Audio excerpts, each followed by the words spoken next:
Clara, makinig kang mabuti. Kailangan natin makaalis sa mansyong ito. Tama ang hinala ko. Pinamumugaran nga ito ng mga aswang. Kuya Jose, gabing-gabi na. Inistorbo mo lang talagang tulog ko para sa kalokohang to. Pag nalaman ni Papa to, mapapagalitan ka na naman. May nakita ko mga bangkay sa loob ng isang sikretong silid dito sa mansyon. At nandoon si Doña Elena. Hinihiwa ang iba't ibang parte ng katawan ng mga bangkay. Alam naman nating doktor ang asawa niyang si Don Felipe, di ba? At kung ano-anong eksperimento ang ginagawa niya. Malay natin, tinutulungan niya lang ang asawa niya. Sobrang lapad ng ngisi niya habang hinihiwa ang katawan ng bangkay. At nakita ko kung paano niya dinilaan ang dugo nito. Na para bang sarap na sarap siya sa nalalasahan niya, Clara. Walang normal na taong gagawa nun. Sinasabi mo bang aswang si Doña Elena?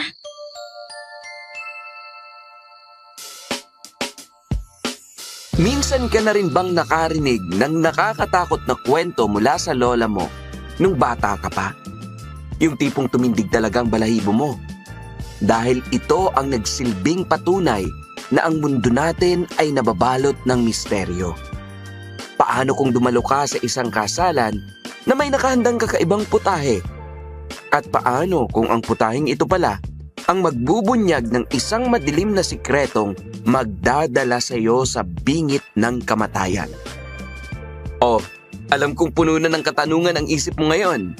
Kaya kung gusto mong masagot ang mga tanong mo, siguraduhin mong pakikinggan mo ang kabuuan ng kwentong ito hanggang sa dulo. Magugustuhan mo ito. Promise! Good day po sa lahat ng mga kagaya kong avid listeners ng Aswang Radio. Tawagin niyo na lang po akong Isa. Tubong Negros Occidental na ngayon ay nakatira sa Oregon, USA. Kasama ang aking asawa at mga anak. Mula pa noon ay solid subscriber na talaga ako ng mga channels ninyo dahil gustong-gusto kong makinig ng mga kwentong aswang. Marami sa mga kilala ko ang hindi naniniwala sa mga aswang dahil para sa kanila, gawa-gawa lang daw ito ng mga nakakatanda. Pero ako, naniniwala po ako sa kanila kahit hindi pa ako nakakakita ng aswang. Alam niyo kung bakit? Bata pa lang kasi ako. Itinanim na ng lola ko sa mura kong isip na totoo sila at mapanganib ang mga halimaw na to. Ang kwentong isi-share ko ngayon sa inyo ay isa sa mga nakakapangilabot na kwentong ibinahagi ng lola ko sa akin nung nabubuhay pa siya. Ito ang kwento ng magkakambal na sina Clara at Teresita. Namatay ang kanilang ina dahil sa panganganak. Kaya naman pinalaki sila ng kanilang istrikto at ambisyosong ama na si Don Sebastian. Nangyari po ito sa probinsya namin sa Negros Occidental taong 1912. Sa panahong sakop pa ang bansa natin ng mga Amerikano. Mula pagkabata ay sobrang close na nina Clara at Teresita sa isa't isa. Bilang magkakambal, pakiramdam nila ay magkadugtong ang kanilang mga puso at pagkatao. Pangarap nilang sabay na ikasal balang araw sa lalaking tunay nilang mamahalin. Pero lahat ng ito ay nasira nang isang araw ay umuwi ang kanilang papa, dala ang isang masamang balita.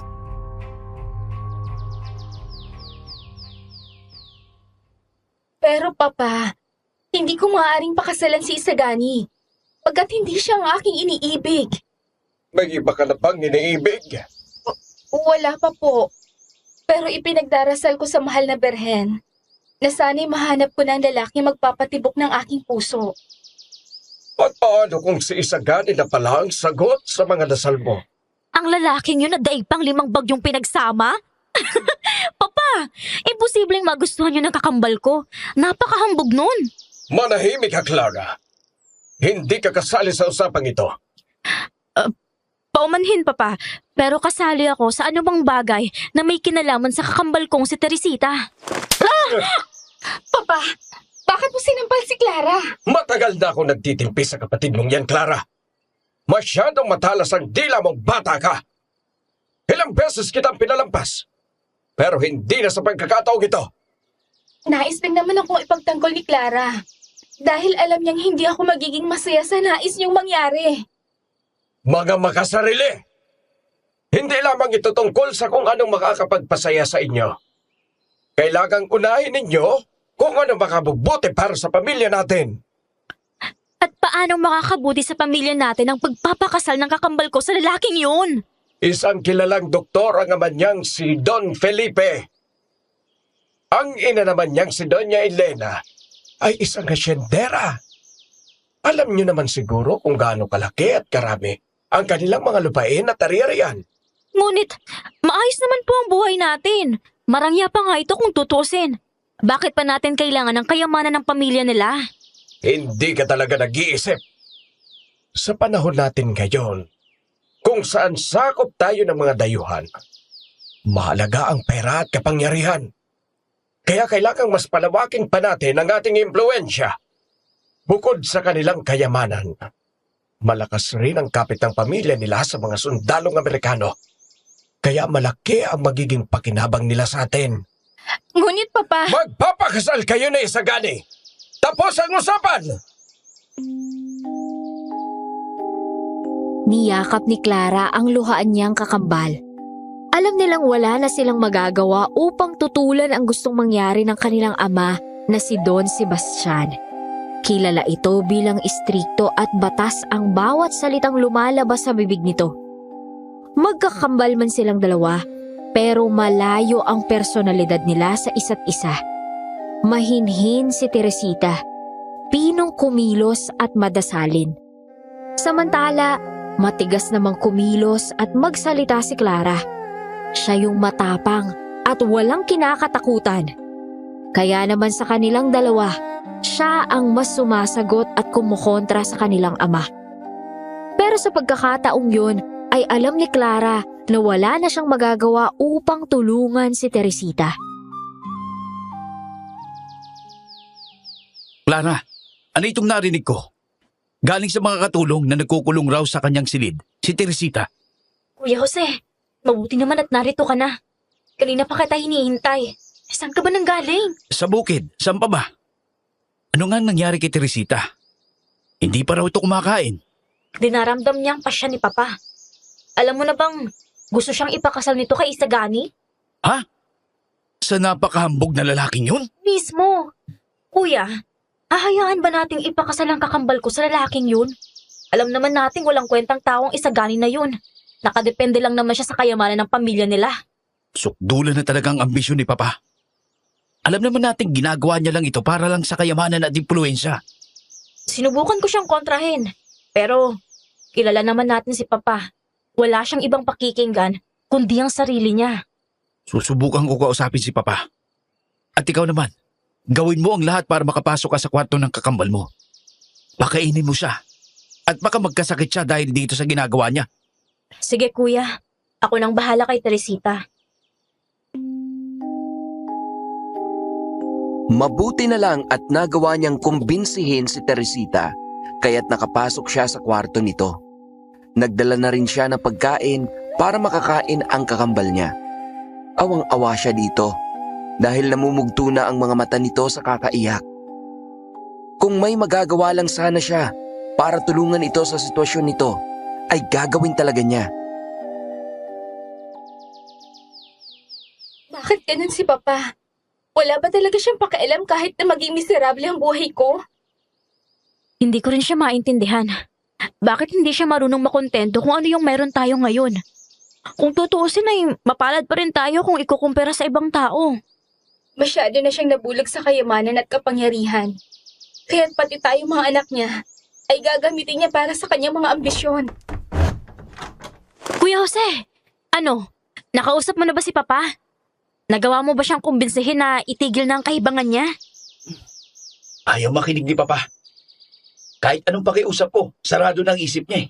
Sinasabi ko na nga ba? Patawad, Teresita. Pero matutuloy ang kasal niyo ni Isagani. Humagulhol si Teresita. Napasandal ito sa pasamano ng bintana at tinakpan ang mukha ng basang panyo. Nanginginig ang mga balikat nito sa bawat hikbi, habang ang mga luhang kanina pa tumutulo ay lalong bumuhos. Tumayo naman si Clara mula sa kanyang upuan at at hinawakan ng mahigpit ang kamay ni Teresita. Hindi tayo pwedeng maupo lang dito at umiyak. Itatakas ka namin, Teresita.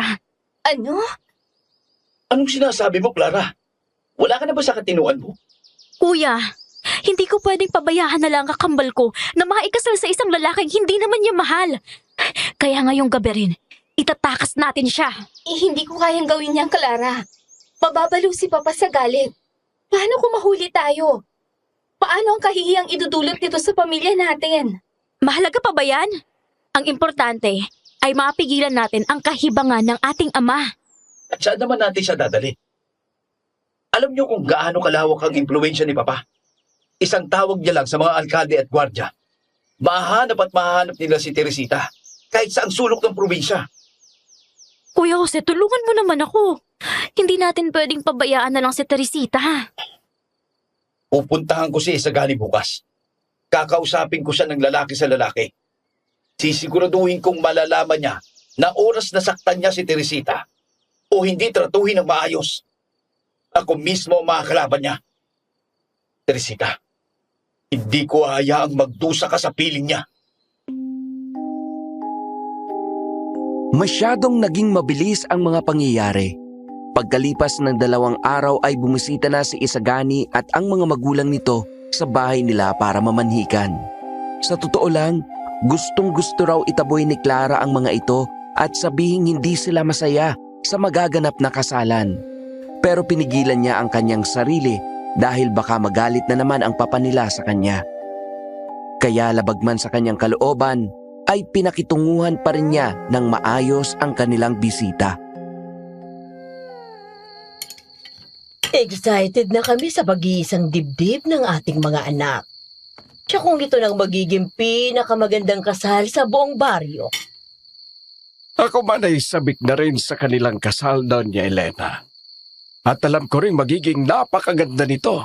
Lalo na't ikaw ang magiging punong abala ng espesyal na selebrasyong ito. Kilala ang pamilya ninyo sa napakagandang piging na isinasagawa ninyo sa inyong mansyon. Ikaw talaga, Don Sebastian. Balae. Tama yan, mahal. Masanay kang tawaging balay at aking kaibigan. Ilang araw na lang ay magiging isa na ang ating pamilya. Ilang araw? Oo, iha. Hindi na namin balak pa na patagalin pa ang kanilang kasal. Pareho na silang nasa hustong kulang. Kaya bakit pa natin ito patatagalin? Kaya niyo pong maganda ng kasal ng mabilisan? Nako. Hindi mo pa lubusang kilala ang asawa ko pagdating sa pag-aayos ng mga selebrasyon. Ikaw si Clara, hindi ba? Grabe, no? Magkamukhang magkamukha talaga kayo ni Teresita. Kung pareho lang siguro ang kasuotan at pananalita nyo, malamang ay maguguluhan ako kung sino sa inyo ang magiging esposa ng aming uniko iho. Makikilala ko po si Teresita kahit na nakapikit. Ay kung ganon, ay walang dudang umiibig ka nga sa aking anak. Opo, Don Sebastian. Matagal na panahon na akong umiibig sa kanya.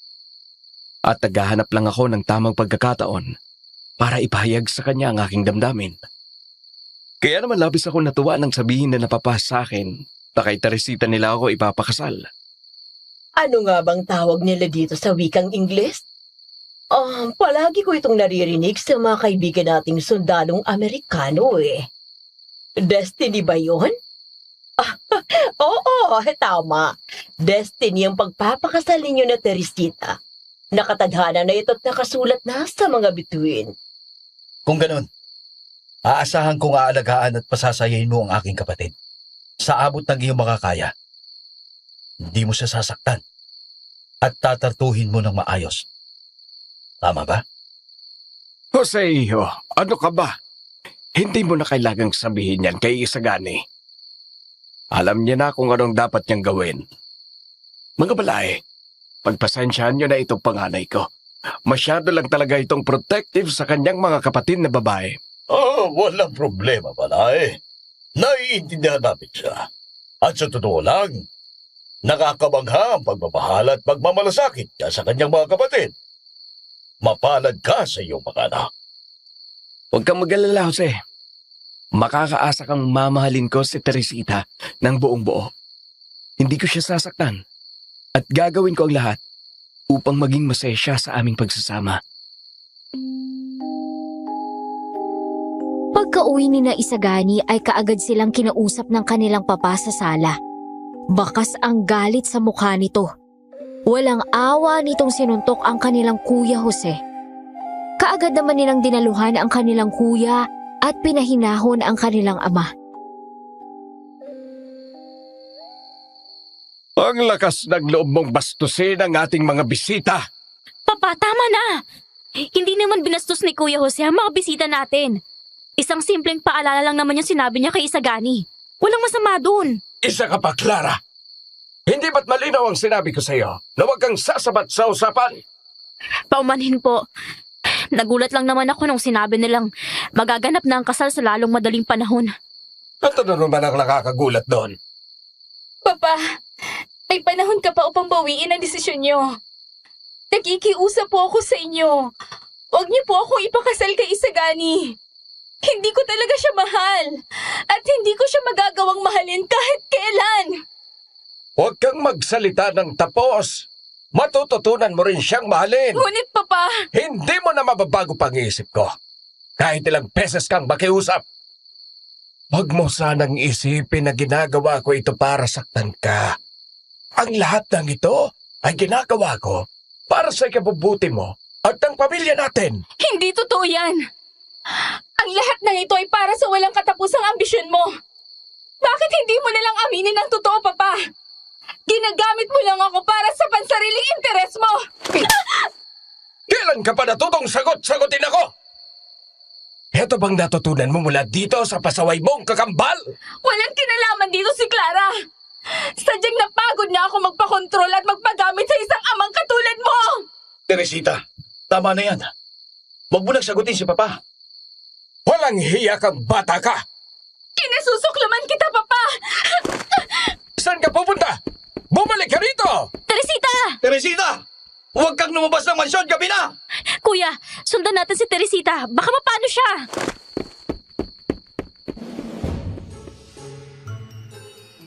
Grabe, umpisa pa lang ng kwento pero sobrang intense na ng mga pangyayari po ha. Para akong nanonood ng, pelikula. Ako rin, Pao. Parang nai-imagine ko yung mga eksena na napaka-cinematic. Wow, cinematic! Yes!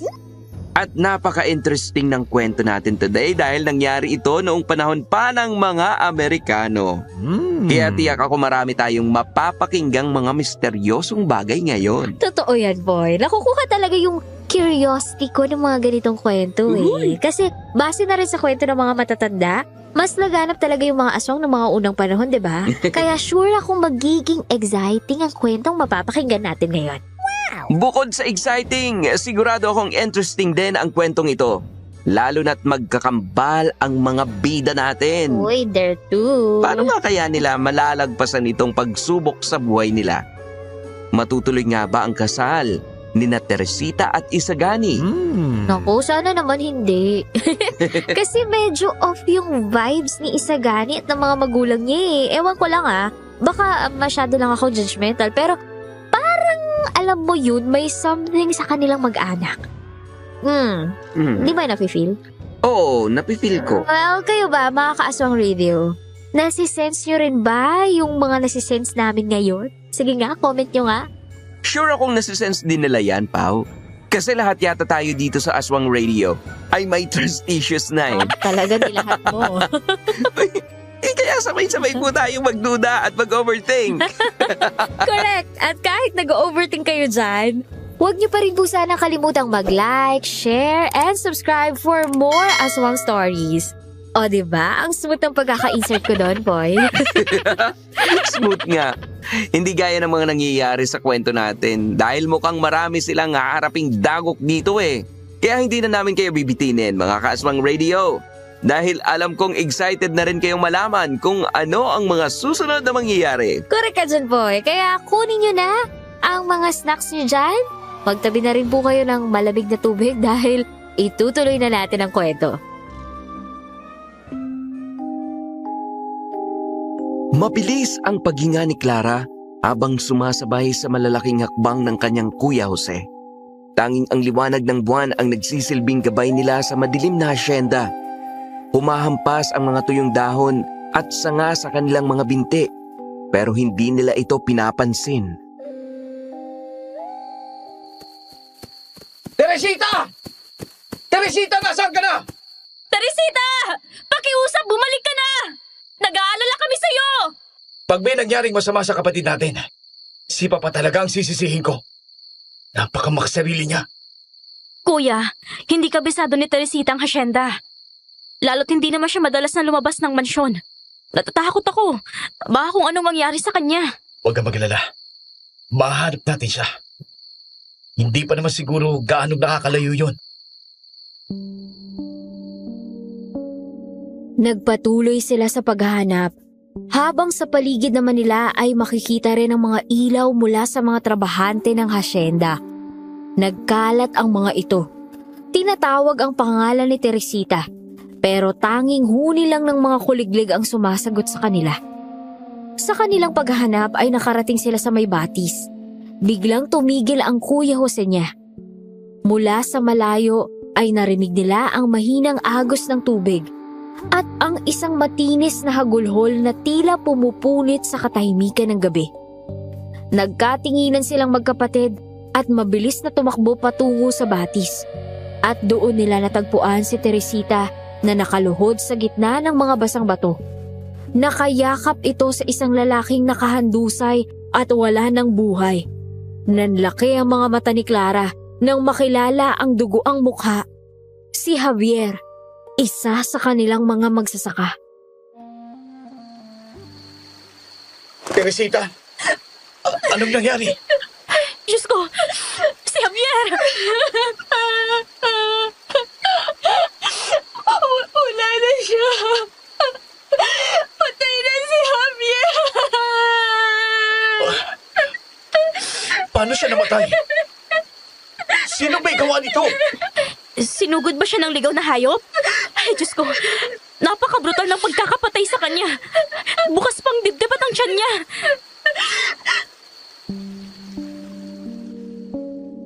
Matagal bago nakasagot si Teresita dahil iyak ito ng iyak at parang wala sa sarili.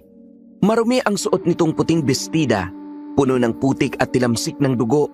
Nanginginig ang buong katawan ng kanyang kakambal sa takot habang ipinapaliwanag nito ang nangyari. Aswang! Ano? Sinasabi mo bang aswang ang may kagagawan nito? Ay, Diyos ko! Kung ganun, totoo palang kumakalat na kwento ng mga tauhan natin sa hasyenda. May gumagalang ang aswang dito sa baryo natin. Tinugod kami ng aswang. Pinatay niya si Javier. Pagkatapos ay tumakbo ang haliwa papunta doon sa kagubatan. Pero hindi ka sinaktan ito. Nagtataka rin ako. Hindi ko alam kung bakit hindi niya ako sinaktan. Pero sana pinatay niya na rin ako. Ayoko na mabuhay. Teresita, huwag kang magsalita ng ganyan. Napatitig si Clara sa mahigpit na pagkakahawak ni Teresita sa kamay ni Javier. Hindi ito basta hawak ng isang amo sa kanyang tauhan. Ito ay hawak ng isang taong nawalan ng kabiyak. Masuyong hinahaplos ni Teresita ang mukha ng magsasaka. Tila sinusubukang gisingin nito sa gitna ng kanyang pag-iyak. Bakit kayo magkasama rito sa batis ng ganitong oras? Marahil ay naabutan niya lang dito si Javier nung tumakbo siya palayo ng mansyon. Hindi ba, Teresita? Teresita, bakit kasama mo si Javier? Dahil nagmamahalan kami, kuya. Mahal na mahal namin ang isa't isa. Diyos ko! Lara, umamin ka. Matagal mo na bang alam ang tungkol dito? Wala kayong lihim na magkakambal sa isa't isa. Hindi, kuya. Ngayon ko lang din nalaman ito. Walang alam si Clara. Itinago namin tong dalawa ni Javier. Dahil alam kong papatayin siya ni Papa kapag nalaman niya ang tungkol sa relasyon namin. Natakot ako para sa kanya. Kaya pala tutul na tutul ka sa kasal niyo ni Isagani. May iba ka na palang minamahal. Nagbaplano na sana kami mag-anan. Lalayo na sana kami dito sa hacienda para hindi na ako maipakasal sa ibang lalaki. Handa na sana akong iwan ang maranya, ngunit miserable kong buhay. Pero, ang lahat ng ito ay hindi na mangyayari. Dahil wala na ang aking pinakamamahal. Tumingin si Clara sa madilim na kagubatan. Tahimik ang mga puno. Tila may nagmamasid habang ang tanging tunog na nangingibabaw ay ang gumuhong mundo ng kanyang kakambal sa tabi ng batis. Clara, iuwi mo na si Teresita sa mansyon. Ako nang bahala sa bangkay ni Javier. Sigurado ka, kuya? Oo, kaya ko na to. Bihisan mo si Teresita at itapon ng duguan niyang kasuotan. Sige, kuya. Hindi pwedeng malaman ni Papa na nagkaroon sila ng relasyon ni Javier. Dahil sa oras na malaman ni Papa ang tungkol dito, sigurado ko, ang mga naiwan na kamag-anak ni Javier ang pagdidiskatahan niya. Naiintindihan ko, kuya. Huwag kang mag-alala. Ako nang bahala sa kakambal ko. Oh, sige na. Magbandali na kayo. Bago pa tayo abutan dito ng mga tauhan sa asyenda. Bit-bit ni Clara ang nanginginig na si Teresita habang mabilis silang pumasok sa likurang pinto ng mansyon. Patay na ang lahat ng ilaw sa sala at tanging ang mahihinang yabag lang ng kanilang mga paa ang naririnig sa malawak na pasilyo.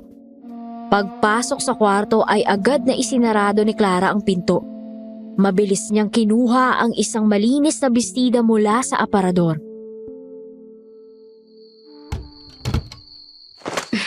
Uburin mo na yan, Teresita. Magpalit ka na nito, dali. Wala na si Javier. Hindi ko matanggap. Teresita, alam kong sobrang sakit nito para sa'yo.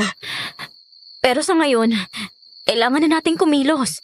Hindi pwedeng may makakita sa iyong suot ng dugoong bestida na to. Kaya magbihis ka na.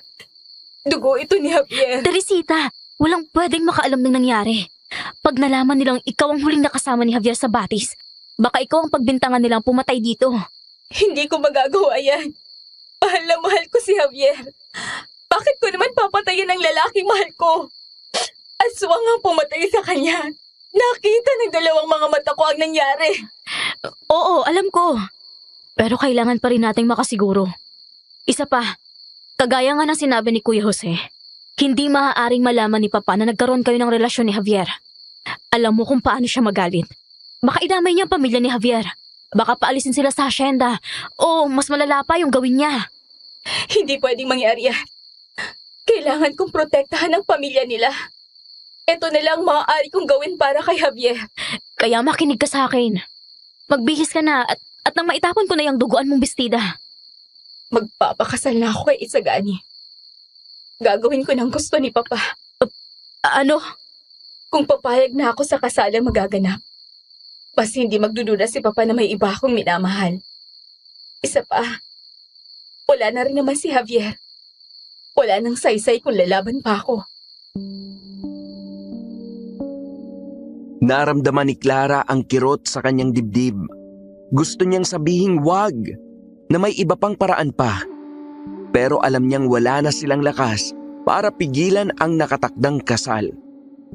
Tumango na lang siya at niyakap ang kakambal.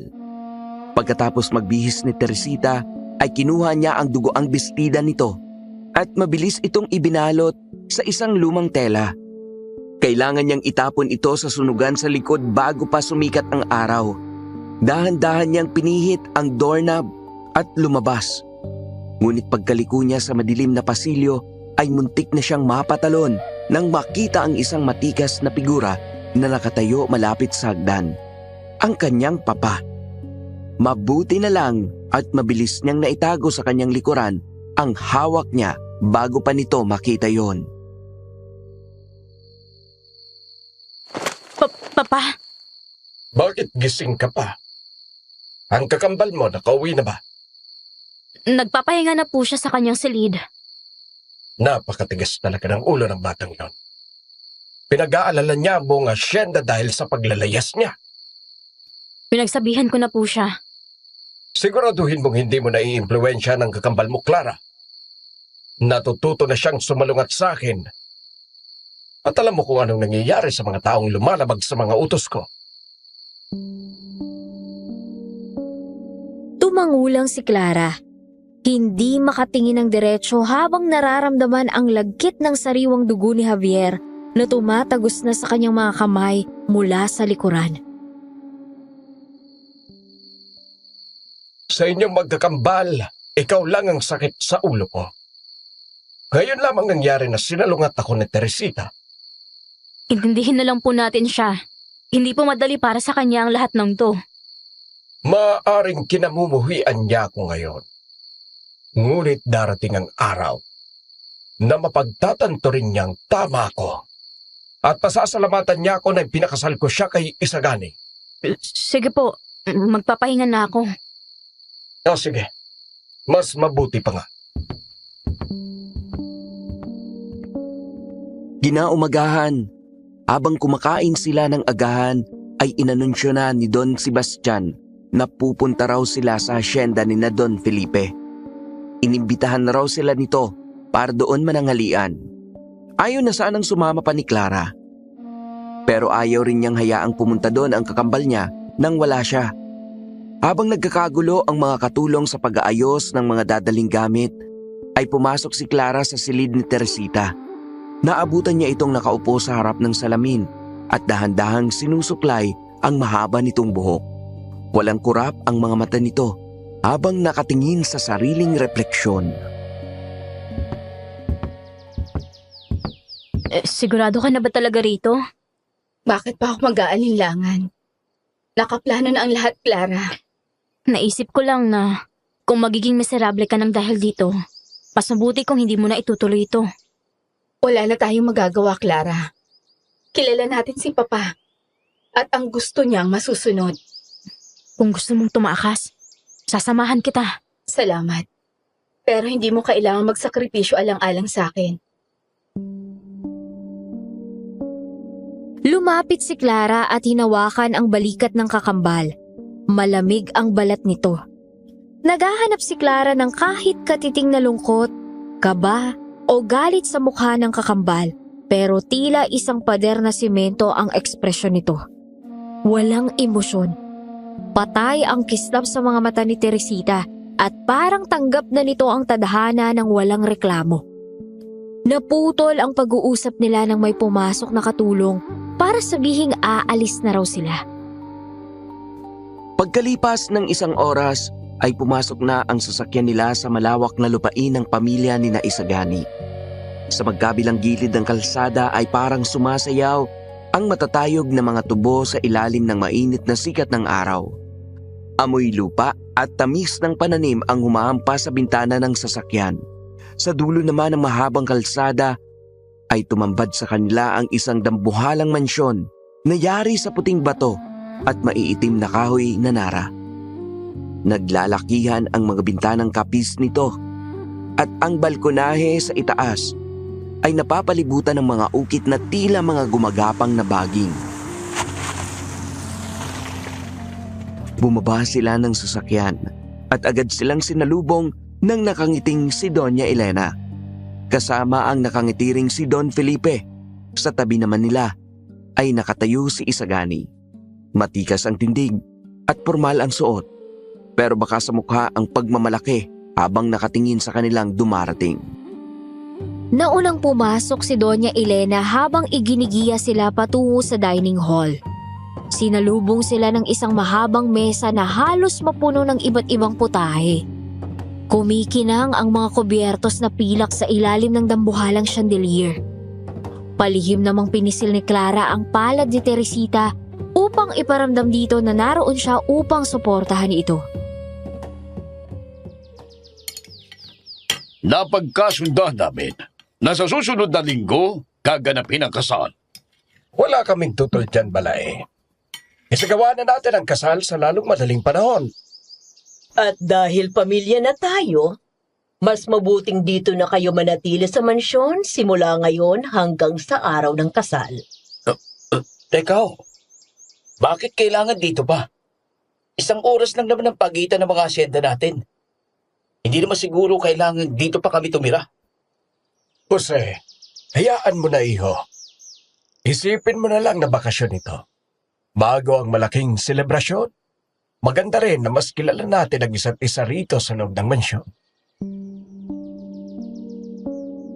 Tumingin silang dalawa ng kanyang Kuya Jose kay Teresita. Naghahanap ng kakampi, pero nakita nilang nakayuko lang ito. Tahimik lang itong sumusubo ng pagkain at para bang hindi naririnig ang pinag-uusapan nila. Sa huli ay wala nang nagawa si Jose kundi bumuntong hininga at ituloy ang pagkain. Pagkatapos nilang kumain ng tanghalian ay nagpunta sila sa hardin upang magpahangin at mag-usap. Dumadagundong ang halakhakan ni na Don Felipe, Doña Elena at ng kanilang ama na si Don Sebastian. Dahan-dahan namang tumayo si Clara at nagpaalam na magbabanyo lang sandali. Pero pagkatapos niyang umihi sa banyo ay naisip niyang libutin na ang mansyon imbis na bumalik sa hardin. Inakyat niya ang hagdang gawa sa makinis at itim na nara. Sa bawat hakbang ay para bang humihinga ang bahay. Lumalagotok ang sahig sa ilalim ng kanyang mga paa. Nakahilera sa gilid ang mga naglalakihang florera mula sa China, habang ang mga muebles ay may ukit na mga baging at bulaklak na parang kumakapit sa kahoy.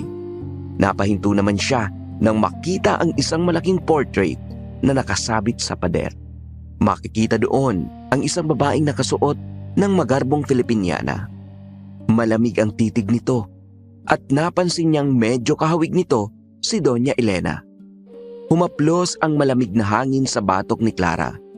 Aalis na sana siya doon nang mapansin niya ang isang madilim na pinto sa pinakasulok ng ikalawang palapag.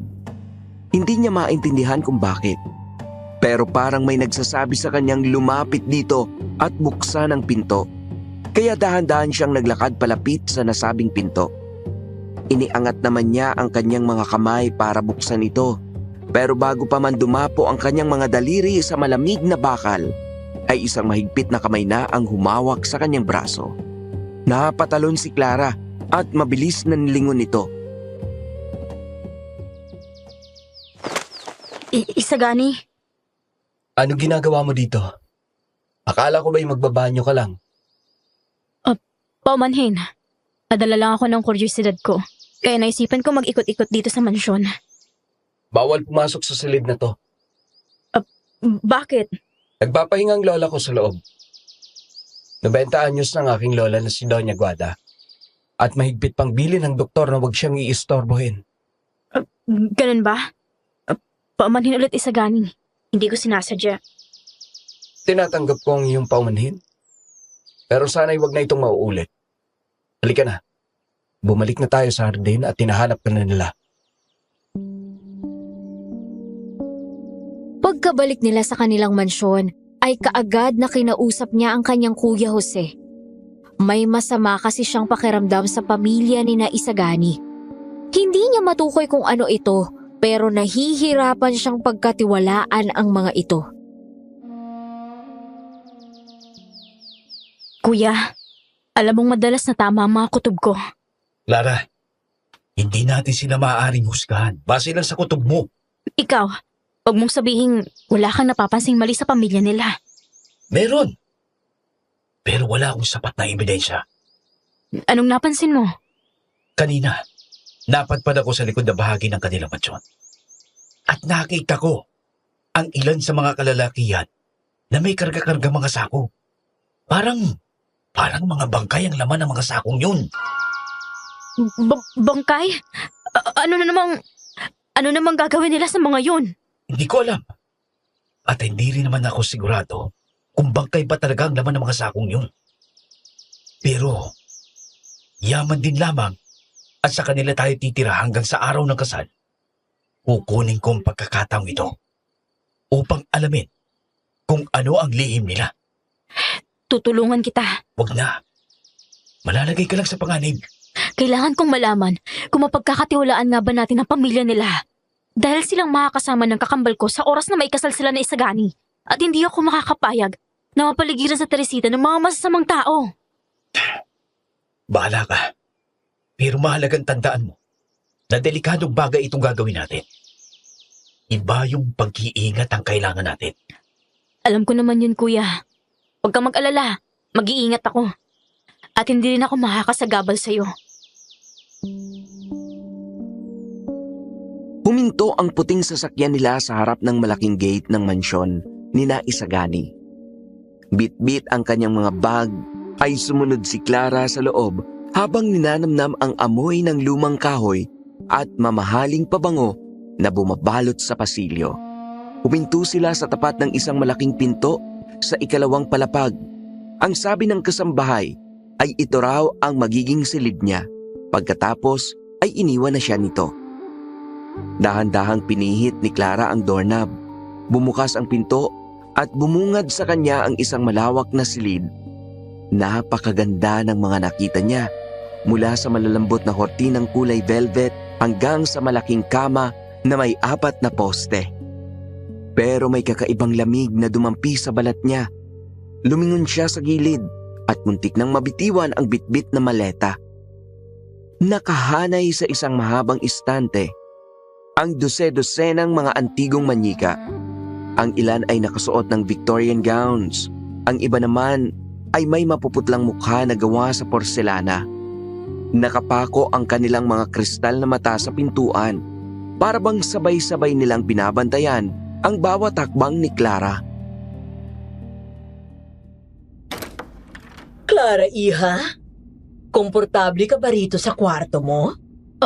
Oo po, Doña Elena. Napakaganda po rito. Ang lambot po ng kama. Ngunit parang may bumabagabag sa'yo. Medyo. Nakakatakot lang pong tingnan ng mga manyika dito sa kwarto. Pakiramdam ko po kasi sinusundan nila ako ng tingin kahit saan ako magpunta. Huwag kang matakot sa kanila, iha. Koleksyon ko ang mga yan nung dalaga pa ako. Galing pa sa iba't ibang bansa ang mga yan. Mula France, Germany, hanggang China. Bawat isa sa kanila ay may kwento. Baka hindi lang po ako sanay. Sanayan lang yan, iha. Pero kung talagang hindi ka mapakali, pwede nating takpan ng tela mamayang gabi. Hindi na po. Ayos lang ako. Kung gano'n ay maiiwan muna kita. Pupuntahan ko lang ang kakambal mo si Teresita para kumustahin siya sa kanyang kwarto. Kumukutitap ang malaking chandelier sa gitna ng dining hall. Habang dumarating ang mga kasambahay, bit-bit ang naglalakihang putahe. Sa gitna ng tawanan ay pumasok ang isang lalaking nakasutana. Agad na tumayo si Doña Elena para sulubungin ito ng isang mahigpit na yakap. Sa wakas ay dumating ka na rin. Kumusta ang iyong biyahe? Nakakapagod pero masaya ako't nakauwi ako rito sa ating baryo. Ipinakikilala ko sa inyo ang aking kapatid na si Padre Mariano. Magandang gabi, Padre. Ikinagagalak namin kayong makilala. Magandang gabi rin. Umupo si Padre Mariano sa kabisera. Tuwid na tuwid ang likod nito at bawat galaw ay tila pinag-isipan. Ngumiti ito sa kanilang lahat.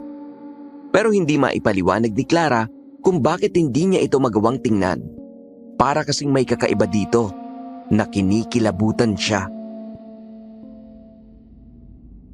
Isang karangalan ng makasama kayo sa hapag na ito. Relihiyoso ang pamilya namin simula pa sa mga ninuno namin. Kaya naman isang malaking dangal ng aming angkanang kapatid kong si Padre Mariano. Tinulatan ko siya at pinakausapan para siya mismo ang magkakasal kina Isagani at Teresita. Kumusta na nga pala ang preparasyon para sa kanilang kasal? Sigurado akong magiging ingranding selebrasyon ito. Naku, sinabi mo pa. Kilala mo naman itong asawa ko. Hindi ito papayag sa isang simpleng handaan lang. Oo naman. May inibita ako mga sundalong Amerikano na may matataas na katungkulan. Kailangang mamangha sila sa kasal ng aking uniko iho. Kaya huwag kang mag-alala. Nakahanda na ang lahat. Kinikilos na ito ng aking mga pinagkakatiwalaang tauhan. Mabuti naman kung ganon. Habang sumusubo ng pagkain ay napatingin si Clara kay Padre Mariano. May kung anong bigat siyang nararamdaman sa dibdib.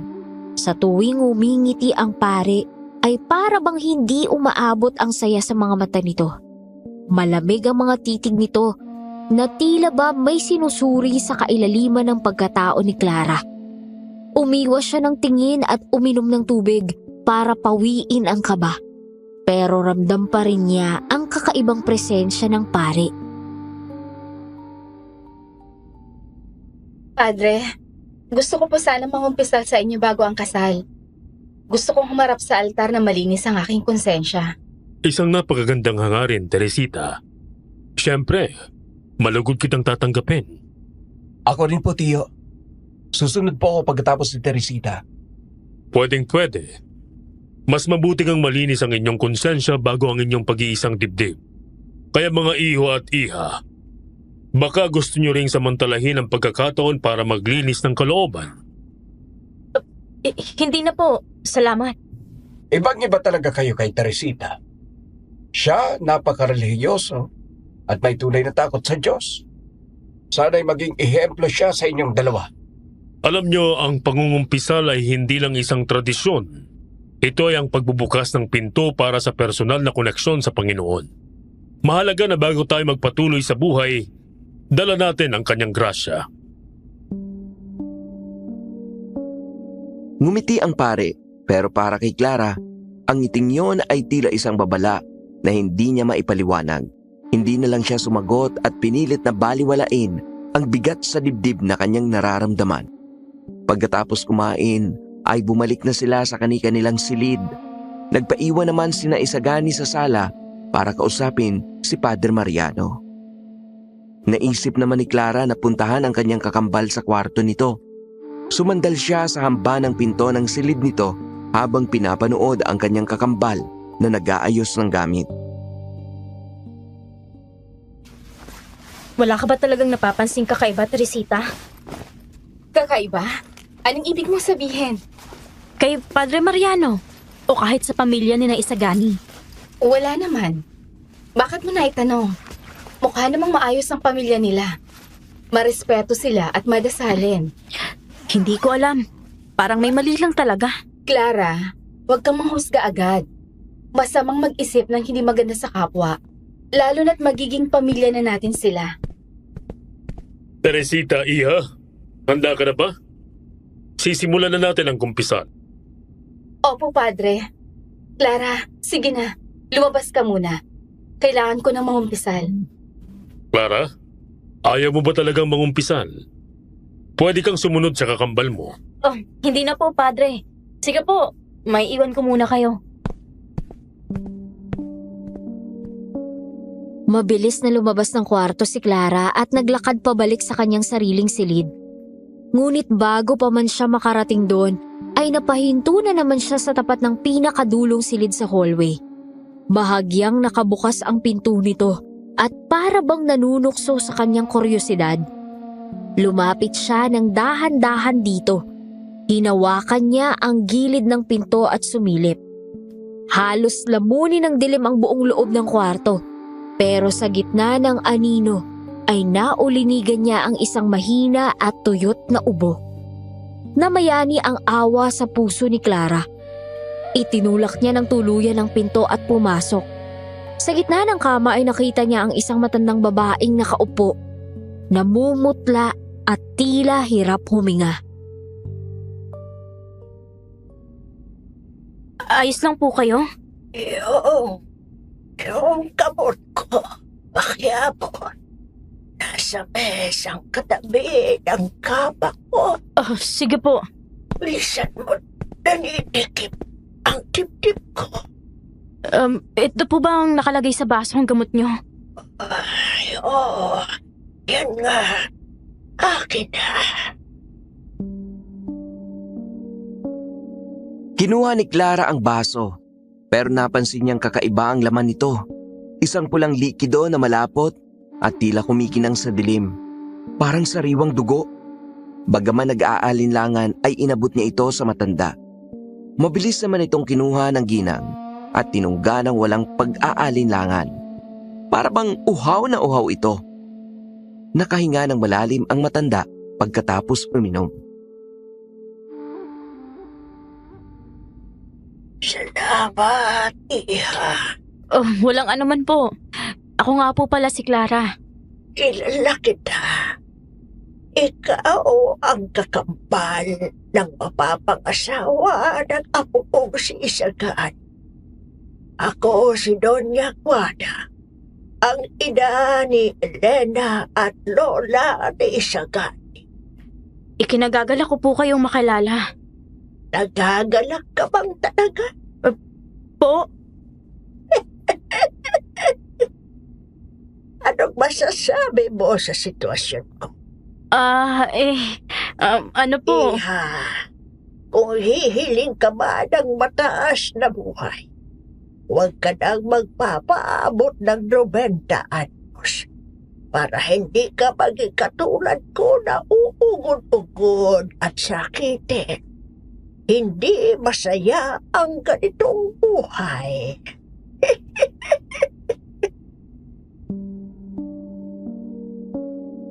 Natawa si Clara sa biro nito. Nawala ang kaba niya at napalitan ng gaan ng loob. Bigla namang hinawakan ni Doña Guada ang palad niya. Malamig ang balat nito pero mahigpit ang hawak sa kanya. Gusto ko ang aura mo. Mukhang magkakasundo tayo. Salamat po. Kung pwede ko lang balikan ang aking kabataan, nakikita ko ang sarili ko sa'yo. Maganda, pilya, malakas at puno ng enerhiya. Clara, anong ginagawa mo rito? Pasensya na po kung pumasok ako rito. Nakita ko po kasing inuubo at nahihirapang huminga si Doña Guada. Kaya tinulungan ko po siya. Nasaan ang mga katulong? Bakit hindi nila isinara ng maayos ang pintuang ito? Mga estupida! Huwag ka nang magalit, Elena. Natuwa naman ako sa pag-uusap namin ni Clara. Salamat, Clara. Makakalabas ka na. Ako nang bahala kay Mama. Sige po. Nagtaka siya kung bakit gano'n na lang ang reaksyon ni Doña Elena. Imbes na magpasalamat ito na tinulungan niya si Doña Guada, ay parang hindi pa nito nagustuhan ang pagtulong niya. Ipinagkibit-balikat na lang niya ito at naglakad-lakad na lang siya sa malawak na lupain ng asyenda para pahupain ang gulo sa kanyang isip. Narating niya ang pinakalikod na bahagi ng mansyon, kung saan nakatayo ang isang lumang bodega na halos baluti na ng mga gumagapang na baging. Nagtago siya sa likod ng isang malaking puno nang makarinig ng mga yabag. May dumating na 3 tauhan ng asyenda. Pawis na pawis ang mga ito at habang pasan-pasan ang mabibigat na sako, nanlaki ang mga mata ni Clara nang mapansin niya ang hugis ng mga sako. Mahaba, malaki at tila may mga bahaging bumubukol na parang braso o binti ng tao. Biglang bumalik sa isip niya ang ikinwento ng kanyang Kuya Jose. Nang dahil dito ay lalo lang tumindi ang hinala niya na may madilim na itinatago ang pamilya ni na Isagani. Pagbalik niya sa mansyon ay naabutan niya ang kanyang papa na nagbabasa ng dyaryo sa sala. Hindi na siya nakapagpigil at lumapit dito. Papa, maaari ko po ba kayong makausap? Tungkol saan? Papa, gaano niyo po ba kakilala ang pamilya ni na Isagani? Kilalang kilala. Magkaibigan na kami ni Don Felipe simula pa nung binata pa kami. Bakit mo na itanong? Kasi po, may nararamdaman po akong kakaiba sa kanila. Parang may hindi tama sa bahay na to. Clara, itigil mo ang ganyang pananalita at baka may makarinig sa'yo. Huwag kang mambibintang ng kung ano-ano nang walang ebidensya. Nakakahiya sa pamilya ng Isagani. Sila ang magiging pamilya ng kakambal mo, kaya ayusin mo ang pag-iisip mo. Napayuko na lang siya at hindi na sumagot. Masama ang loob niya dahil hindi man lang nito naisip itanong kung saan siya nanggagaling. Nagdesisyon siyang bumalik na lang sa kanyang kwarto. Pero pagkaakyat niya sa ikalawang palapag ay napatigil siya nang makita ang isang maliit na silid kung saan naroon ang altar. Nakita niyang nakaluhod si Teresita sa harap ng krus. Taimtim itong nagdarasal. Pero ang nakakabagabag ay ang mga luhang walang tigil na umaagos sa mga pisngi nito. Namumula na ang mga mata ng kakambal niya at nanginginig ang mga balikat sa paghikbi.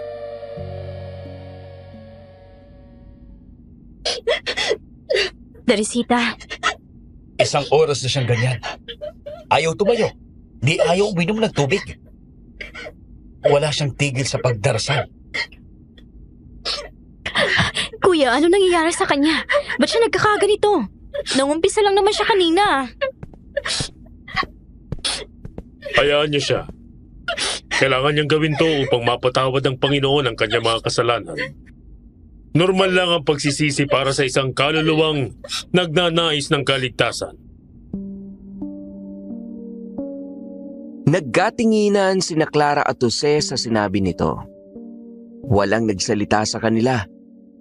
Pero pareho silang hindi kumbinsido sa paliwanag ng pare. Paanong magiging normal ang ganoong klaseng paghihirap? Habang tinitingnan ni Clara ang malamig na ngiti ni Padre Mariano, ay lalong lumalim ang duda niya sa totoong pagkatao ng lalaking ito. Kinagabihan ay pinuntahan niya si Teresita sa silid nito nang hindi kumakatok. Naabutan niya ang kakambal niya na nakaluhod sa sahig. Nakaharap sa bintana at may hawak na rosaryo. Paulit-ulit ang bulong nito pero hindi maintindihan ang mga salita. Mabilis, gumaralgal at tila galing sa ilalim ng lalamunan. Tinawag niya ito pero hindi ito lumingon. Lumapit siya dito at marahang hinawakan ang balikat nito. Pero biglang tumayo si Teresita at buong lakas na itinulak si Clara. Huwag mo akong istorbohin. Teresita, ano bang nangyayari sa'yo? Ba't ka nagkakaganyan? Nagdarasal ako. Wala kang karapatang gabalahin ng debosyon ko. Gusto lang naman kitang kausapin. Sinabi nagdarasal ako eh. Palibhasa. Wala kang pakialam kung tatanggapin ka o hindi sa kaharian ng Panginoon. Namilog ang mga mata niya sa ginawa nito. Ni minsan kasi ay hindi siya nagawang saktan o pagtaasan man lang ng boses ni Teresita. Sa lakas ng pagkakatulak nito sa kanya ay nabitawan nito ang hawak na rosaryo. Lumagapak ito sa sahig at gumulong ang mga itim na beads patungo sa paanan ni Clara. Yumuko siya para pulutin ang mga ito pero napatitig siya sa dulo ng rosaryo at napansin na baliktad ang krus sa dulo ng rosaryo. Teresita, bakit baliktad ang krus na to? Saan ba galing ang rosaryong to? Akin na yan! Hindi ko ibabalik sa'yo to hanggat hindi mo sinasagot ang tanong ko. Napaka-pakialamera mo talaga! Teresita! Bago pa siya makakilos, ay sinugod na siya nito. Isang malutong na sampal ang dumapo sa kanyang pisngi at sinundan ito ng mahigpit na sabunot sa kanyang buhok. Binulyawan siya ni Teresita habang pilit na kinukuha ang rosaryo. Kinabahan siya dahil sa naramdaman niyang puwersa nito. Para bang hindi talaga ito nagdadalawang isip na saktan siya. Bago pa man siya makapag-isip, ay narinig na niya ang mabilis na yabag sa may pasilyo. Bumukas ang pinto at pumasok sina Jose, Isagani, Doña Elena at Don Felipe. Pati na rin ang kanilang ama na si Don Sebastian. Agad silang namagitan para paghiwalayin silang dalawa.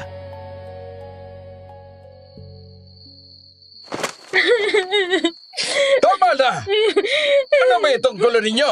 Pakialamera ang babaeng yan! Bakit mo sinaktan si Clara? Magkakambal kayo. At kahit kailan ay hindi nyo pa sinaktan ng isa't isa. Teresita, bakit ka ba nagkakaganito? Parang hindi na ikaw to. Husto na ang alitang ito. Hindi na kayo nahiya. Baka nakakalimutan ninyong wala tayo sa pamamahay natin.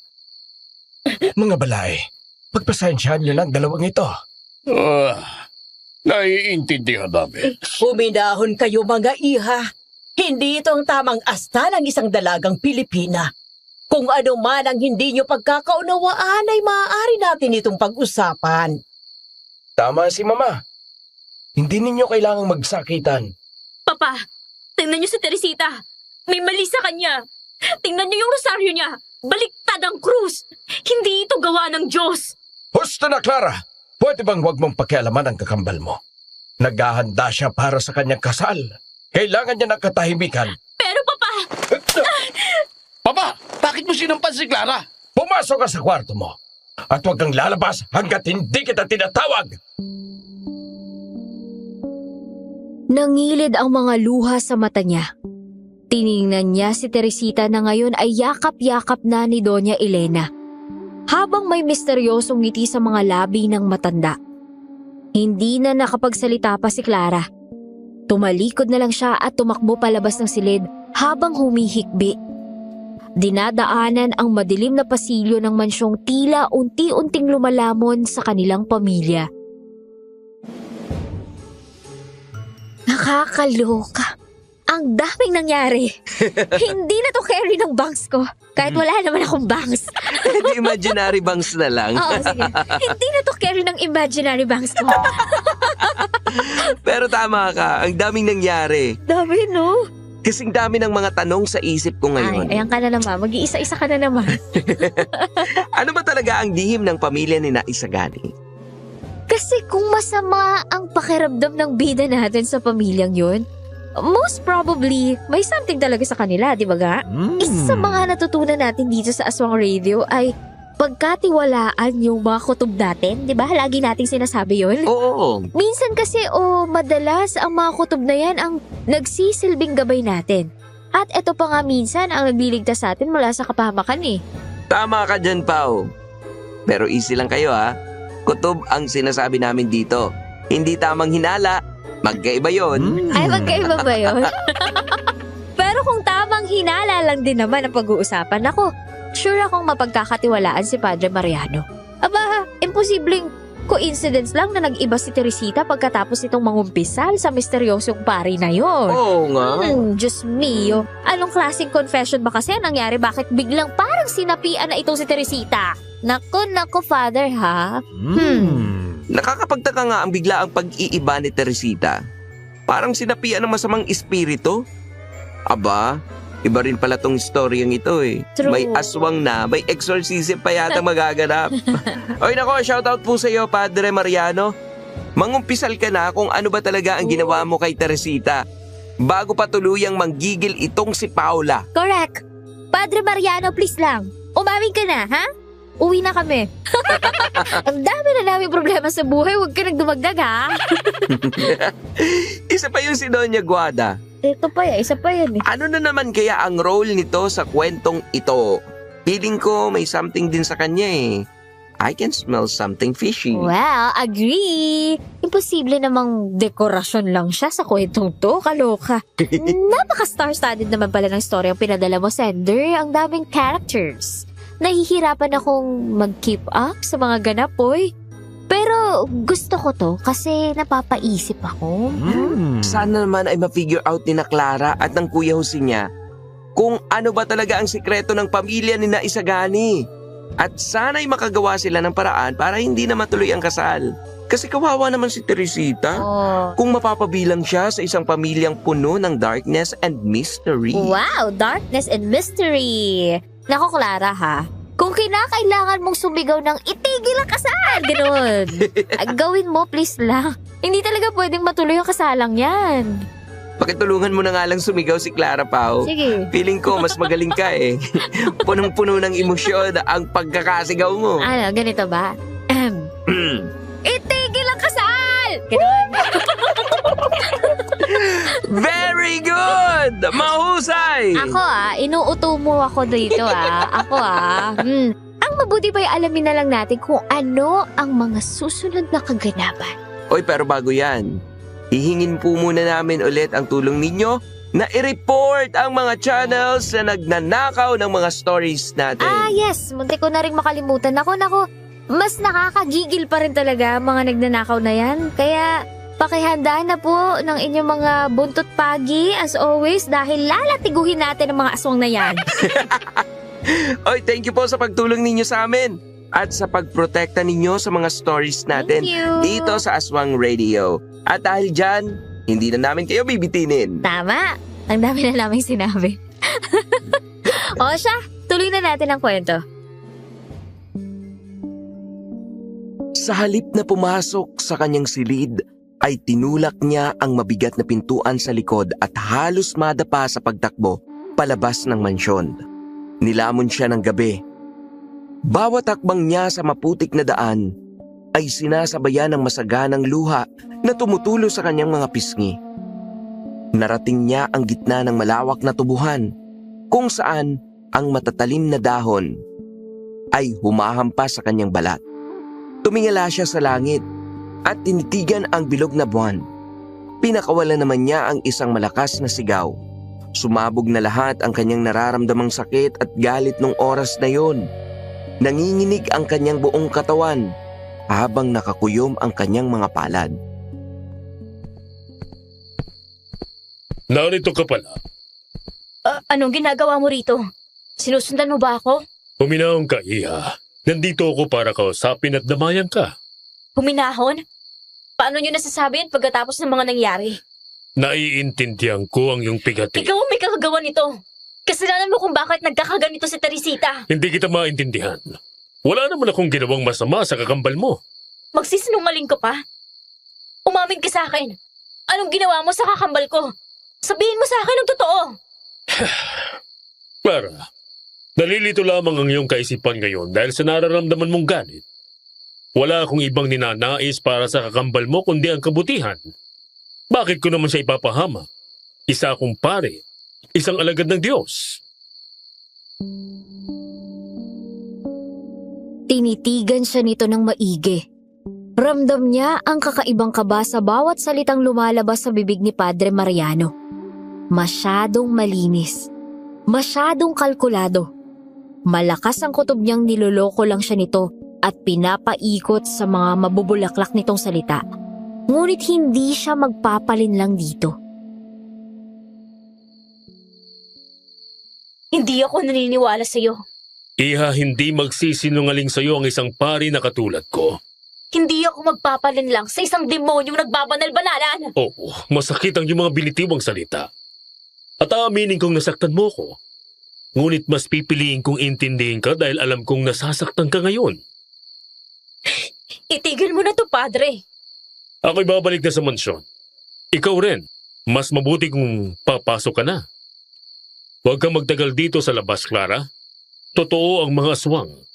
Nagmamasid sila sa dilim, naghihintay ng pagkakataong umatake sa mga tulad mong nawawala sa sarili. Umihip ang isang malamig na hangin na nagpatayo sa balahibo ni Clara. Tumingin muli ang pari sa kanya. Isang huling sulyap na puno ng misteryo bago ito tumalikod. Naglakad si Padre Mariano pabalik sa mansyon at naiwan naman siya doon na iniisip pa rin kung ano ang lihim nito. Lumipas ang mga araw na tila naging anino na lang si Clara sa loob ng mansyon. Nanatili siyang tikom ang bibig.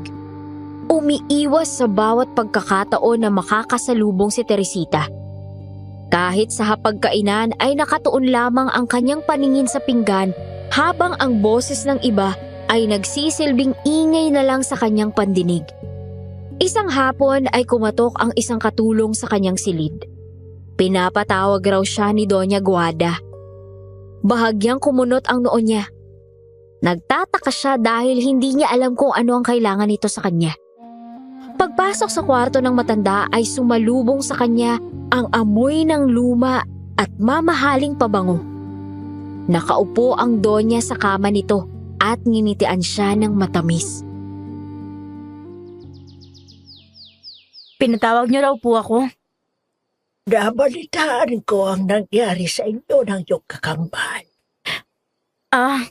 Tungkol po ba doon? Pasensya na po kung nagdala ako ng gulo dito sa pamamahay nyo. Hindi ko po sinasadya. Ano ka ba? Hindi ako galit sa'yo. Narito ako upang kausapin ka at pagaanin kahit papaano ang iyong kalooban. Iha, ang pamilya ay parang isang bahay. Kapag ang isang haligi ay humina, ang buong istruktura ay nanganganib. Hayaan mo ang pagpapakumbaba ang magsilbing lunas sa inyong alitan. Salamat po, pero... Clara, halika na. Kailangang maisukat na yung damit para sa kasal bukas. Dinala siya ni Doña Elena sa loob ng isang silid kung saan dahan-dahang ipinasuot nito sa kanya ang isang gown. Napaka-elegante nitong tingnan. Ang telang organza ay may masiselang borda ng mga bulaklak. Ang manggas nito ay mahaba at hapit sa braso. Habang ang palda ay bahagyang humahaba sa likuran.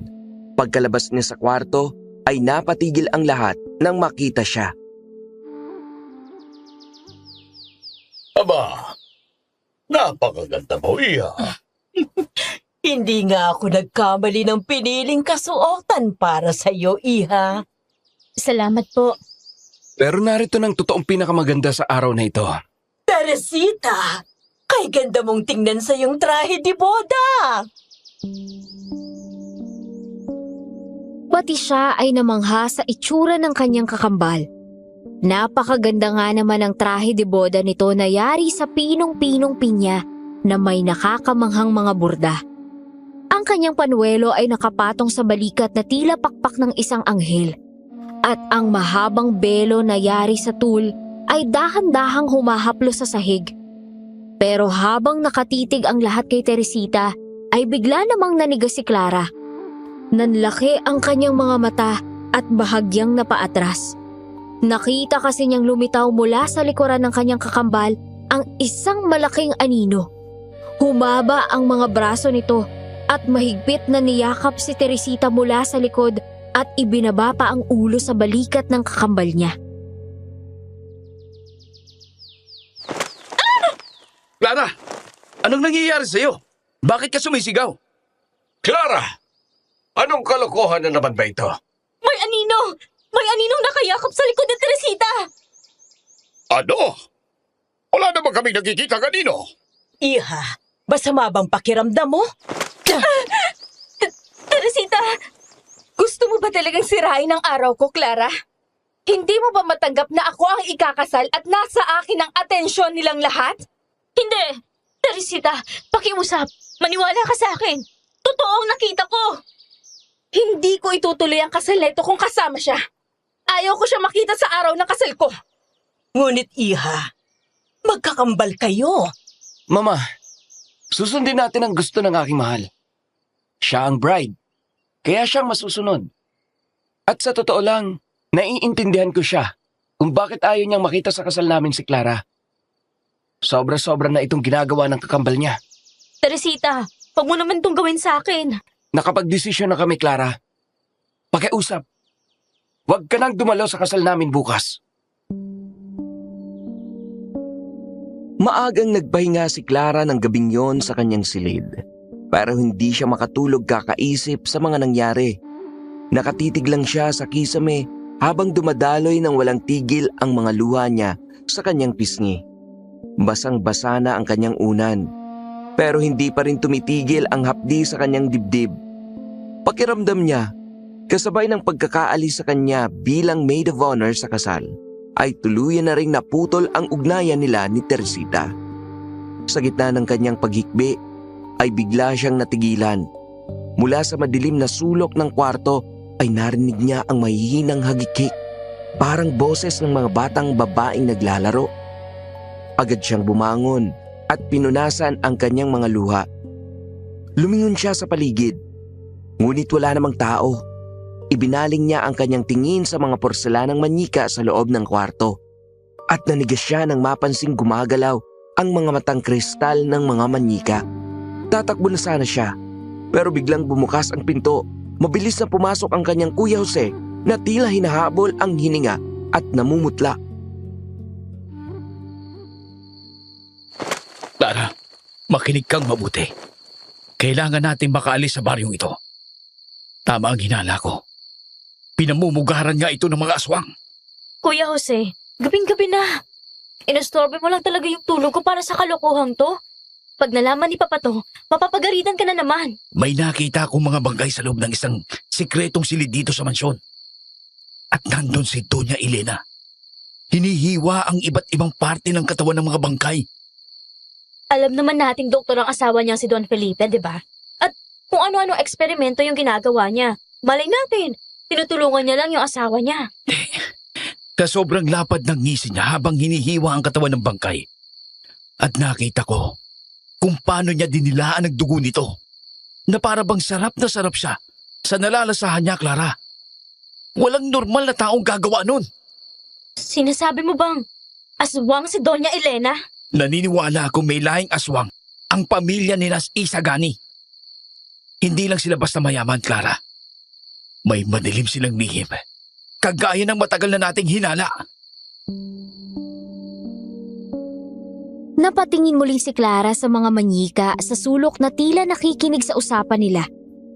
Hindi na sana niya ito sasabihin sa kahit na sino kasi baka isipin na naman ng mga tao na nawawala siya sa kanyang katinuan. Pero hindi na talaga niya magawang kontrolin ang takot na nararamdaman. Kuya, ang mga manyika sa kwartong to, gumagalaw ang mga mata nila. Kanina, nung suot ni Teresita ang kanyang trahe de boda, may nakita talaga akong anino sa likod niya. Niyakap siya nito, pero ako lang nakakita. Naniniwala ako sa iyo. Alam kong hindi ka nagsisinungaling. At alam ko rin hindi mo ito guni-guni. May mali talaga sa lugar na ito. At kailangan na natin makaalis sa lalong madaling panahon. Tama ka. Kailangan umalis na tayo dito. Kailangan na nating pigilan ang kasal ni na Teresita at Isagani. Hindi pwedeng makasal sa isang aswang ang kapatid natin. Mapapahamak siya. Ako man ay hindi makakapayag na malagay sa kapahamakan ng kakambal ko. Kakausapin ko si Papa. At sasabihin ko sa kanya ang lahat ng nakita ko. At sisiguraduhin kong paniniwalaan niya ako, Clara. Kailangan natin makaalis dito ngayong gabi. Sige, Kuya. Sana makumbinsi mo si Papa. Kilala mo naman siya. Huwag ka magalala. Ako nang bahala sa kanya. Pagkatapos ko siyang kausapin, ay ihahanda ko na rin ang kotse sa labas. Sunduin mo si Teresita sa kwarto niya. Dalhin mo agad siya dito, sa likod ng mansyon. Naiintindihan mo? Tumango si Clara habang mabilis ang pagtibok ng puso sa kaba. Naghiwalay na sila ng landas. Kumaripa siya ng takbo patungo sa silid ni Teresita. Pero pagbukas niya ng pinto, ay tanging gusot na kumot lang ang bumungad sa kanya. Wala si Teresita doon, kaya binundol siya ng kaba. Hinalugog niya ang madilim na sulok ng mansyon hanggang sa mapansin niya ang liwanag na nanggagaling sa kusina. Sumilip siya sa pinto at nakita doon si Doña Elena at si Teresita. Clara, iha, nandyan ka pala. Halika, samahan mo kami. Clara, halika rito. Tiyak ako magugustuhan mo ito. Bakit kayo nagluluto ng ganitong oras? Tradisyon ito ng pamilya namin, iha. Ang bride ang dapat magluto ng isang espesyal na putahe para sa kasal bukas. Para ito sa ating pamilya at mga bisita. Espesyal na putahe? Sumingaw ang malapot at malansang amoy sa buong kusina. Dinuguan ang niluluto nila. Pero habang papalapit si Clara ay napansin niyang hindi ito basta dugo ng hayop. Masyadong matingkad ang pula nito. Sariwa at may mga bula-bulang kulay lila. Halos bumaliktad ang sikmura niya nang makita ang nakalutang sa kumukulong itim na sarsa. Hindi yun karne ng baboy.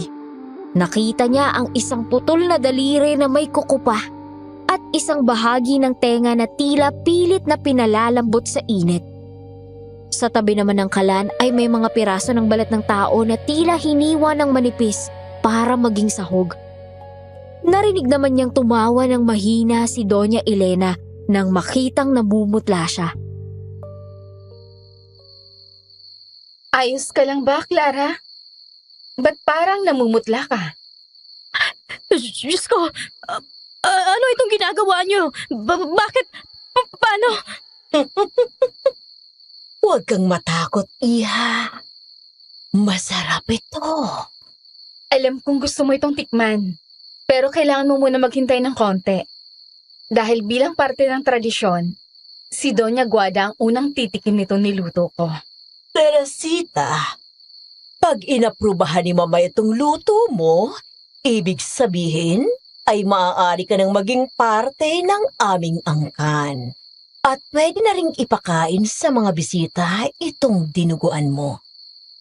Sana nga po'y magustuhan niya ito. Kung ganon, ano pang hinihintay natin? Puntahan na natin siya. Clara, bilang kakambal ko, kailangan ko ang suporta mo. Samahan mo ko. Kinakabahan kasi ako. Nang maluto ang pagkain ay nilagay nila ito sa isang antigong mangkok. Dinala nila itong mangkok sa madilim na kwarto ni Doña Guada. Habang naglalakad, ay sinubukan niyang kausapin si Teresita tungkol sa plano nilang pag-alis sa mansyon. Pero hindi siya makahanap ng tiyempo dahil nasa malapit lang si Doña Elena at hindi nito pwedeng marinig ang sasabihin niya. Ilang saglit lang ay nakarating na sila sa kwarto ni Doña Guada. Naabutan nila itong nakaupo sa silyang tumba-tumba. Biglay para itong sumigla nang makita ang dinuguan. Mama, dala na namin ang paborito mo. Ito rin ang magiging espesyal na handa sa mangyayaring kasal bukas. Doña Guada, ako po ang nagluto niyan. Alinsunod sa tradisyon ng inyong angkan. Sana'y magustuhan niyo. Tawagin mo na akong Lola. Sige po, Lola. Sa amoy pa lang. Alam ko nang magugustuhan ko itong niluto. Hindi na ako makapaghintay na matikman ito. Nasaksihan ni Clara ang nakapangingilabot na pagbabago ng anyo ni Doña Guada. Humaba ang mga kuko nito, tumunog ang mga buto na tila nababali, at humaba ang mukha habang lumalabas ang matutulis na ngipin. Nilantakan ng matanda ang dinuguan. Tumatalsik ang itim na sarsa sa mukha nito habang nilalamon ng mga daliri at laman sa loob ng mangkok. Bumukas ang pinto at pumasok si Padre Mariano. Imbis na Biblia, isang baliktad na krus ang dala nito. Inilapit nito ang krus sa dugoang bibig ni Doña Guada at pinahalikan ito. Pagkatapos nito ay lumapit naman si Padre Mariano kay Doña Elena. Kumuha ito ng isang itim na rosaryo mula sa bulsa at isinubo ito kay Doña Elena na parang isang banal na ostya. Kinain ito ni Doña Elena ng may panginginig habang ang mga mata ay tumitirik sa sarap. Napaurong si Clara hanggang sa tumama ang kanyang likod sa malamig na pader. Gusto niyang sumigaw pero tila may nakabara sa kanyang lalamunan habang pinapanood ang nakakapangilabot na mga pangyayari. Napahinto sila nang may narinig na ingay sa labas. Hindi na siya nag-aksaya pa ng oras at mabilis na tumakbo palabas ng silid at sinalubong siya ng isang nakakagulat na tanawin. Nagbubuno sa gitna ng sala si Isagani at ang kanyang Kuya Jose. Namumula ang mga mukha nila sa galit. Nagpapalitan ng mga suntok at nagtutulakan hanggang sa tumama sila sa antigong muebles. Ngunit mas nagulantang siya nang makita ang walang buhay na si Don Felipe na nakahandusay sa sahig.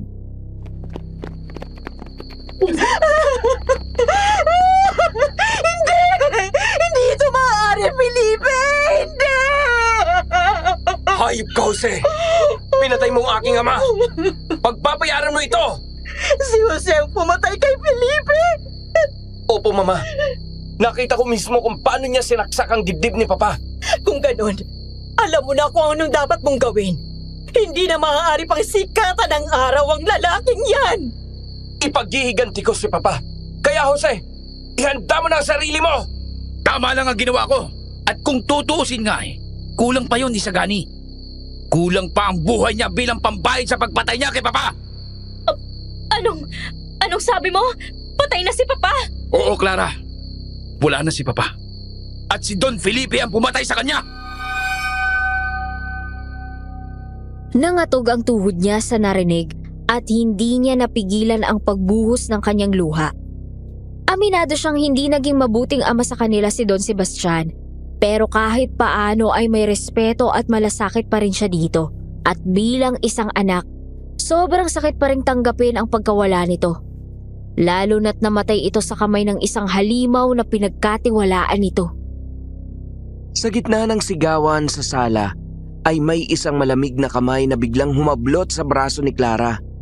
Bago pa siya makasigaw, ay kinaladkad na siya nito patungo sa madilim na pasilyo ng mansyon.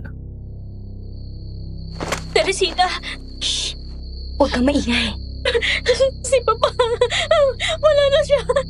Pinatay siya ni Don Felipe. Alam ko. Pero kailangan natin magpakatatag ngayon. Clara, hindi ito ang panahon upang maging mahina. Kailangan nating makaalis sa mansyong to. Ngayon din. Makinig ka sa akin, Clara. Si Padre Mariano, hindi banal ang paring yun. Noong nangumpisal ako sa kanya, hindi basbas o kapatawaran ang ibinigay niya, kundi isang sumpa.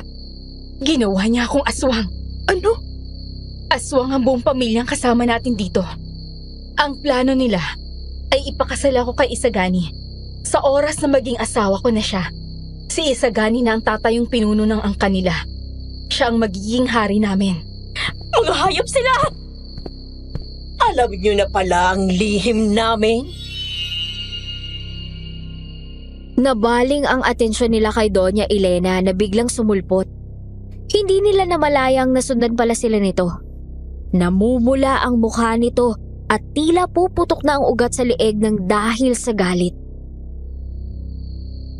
Doña Elena, mga halimaw kayo! Mga sugo ng demonyo! Sabihin mo na ang lahat ng gusto mong sabihin. Pero nangyari nang nangyari. At mangyayari rin ang lahat ng dapat na mangyari. Wala kayong puso! Bakit niyo ba ito ginagawa sa amin? Ano ba ang kasalanan namin sa inyo? Teresita. Sinasabi ko na nga ba, umaarte ka lang na kunwari ay namanipula ka na namin. Hanggang ngayon ay hindi ka pa rin namin kapanalig? Akala mo ba ay maloloko mo kami? Tama na, Doña Elena! Nakikiusap ako. Itigil niyo na ang kahibangang to. Wala na si Papa. At pati si Don Felipe na asawa mo ay nasawi na rin ng dahil dito. Itigil niyo na to! Gusto niyo bang malaman kung bakit ko ito ginagawa? Dahil may matinding atraso sa akin ng walang hiya niyong ama. Anong ginawa ni Papa sa inyo? Nung dalaga pa ako, binaboy ako ni Sebastian. Ginahasay niya ako at nang malaman niyang buntis ako, pinilit niyang pumatay ng sarili kong dugo. Pinalaglag niya ang anak ko! Diyos ko! Nalaman ito ng aking ina. At sa sobrang galit niya, nanalangin siya sa Diablo upang magkaroon ng sapat na lakas at kapangyarihan. Ito ang naging dahilan kung bakit naging aswang ang aming angkan. Napakalaki ng kasalanan ng iyong ama sa akin. Kaya huwag kayong magtaka kung bakit gusto ko kayong ubusin. Damay kayo sa galit ko sa kanya. Kayo na mga anak ni Sebastian ay dapat ring magbayad! Biglang gumaralgal ang boses ni Doña Elena. Nabali ang mga buto nito, humaba ang dila at tumubo ang maitim na balahibo sa balat nito. Tuluyang nagbago ang anyo nito at naging isang nakakapangilabot na aswang. Diyos ko! Anong gagawin natin? Papatayin niya tayo! Hindi ko hahayaang mangyari yan. Teka, anong plano mo? Diyan ka lang, Clara. Haharapin ko ang demonyong to. Tatapusin ko na ang kasamaan niya. Ano? Pero... Magtiwala ka lang sa akin. Kaya ko siyang labanan. Pagsisisihan niya ngayon na ginawa nila akong aswang! Nag-aapoy sa galit at determinasyon ang mga mata ng kanyang kakambal. Hindi ito nagpaawat at mabilis ding nagpalit ng anyo. Lumitaw ang malalaking pakpak nito na tila balat ng paniki at lumabas rin ang matutulis nitong pangil. Unang sumugod si Doña Elena. Sinunggaban nito ang leeg ni Teresita at itinulak ito sa pader, dahilan upang magiba ang ilang bahagi ng semento. Gumanti naman si Teresita at mabilis na itinuon ang matutulis nitong kuko sa tiyan ng Donya at sinaksak ito. Nagpalit-palit sila ng mga kalmot at kagat. Nagpambuno sa sahig habang tumatalsik ang itim na dugo sa dingding. Sa isang mabilis na buwelo ay lumipad si Teresita at mabilis na sinunggaban ang ulo ni Doña Elena. Sa isang malakas na pigtas ay binali ni Teresita ang leeg ni Doña Elena. Bumagsak ang katawan nito sa sahig. Wala ng buhay at unti-unting bumabalik sa anyong tao. Hindi na siya humihinga. Kulang pa itong kabayaran sa lahat ng ginawa niya. Pero sa ngayon, ang mahalaga ay wala na siya. Sa impyerno na niya pagbabayaran ng kanyang kasamaan. Tara na! Kailangan na nating umalis dito. Sige! Nagmamadali silang bumalik sa sala, ngunit tumigil ang mundo nila nang makitang nakahandusay si Isagani sa gitna ng silid. Puno ng saksak ang katawan at halos hindi na makahinga. Duguan ang damit nito at sobrang putla na ng labi.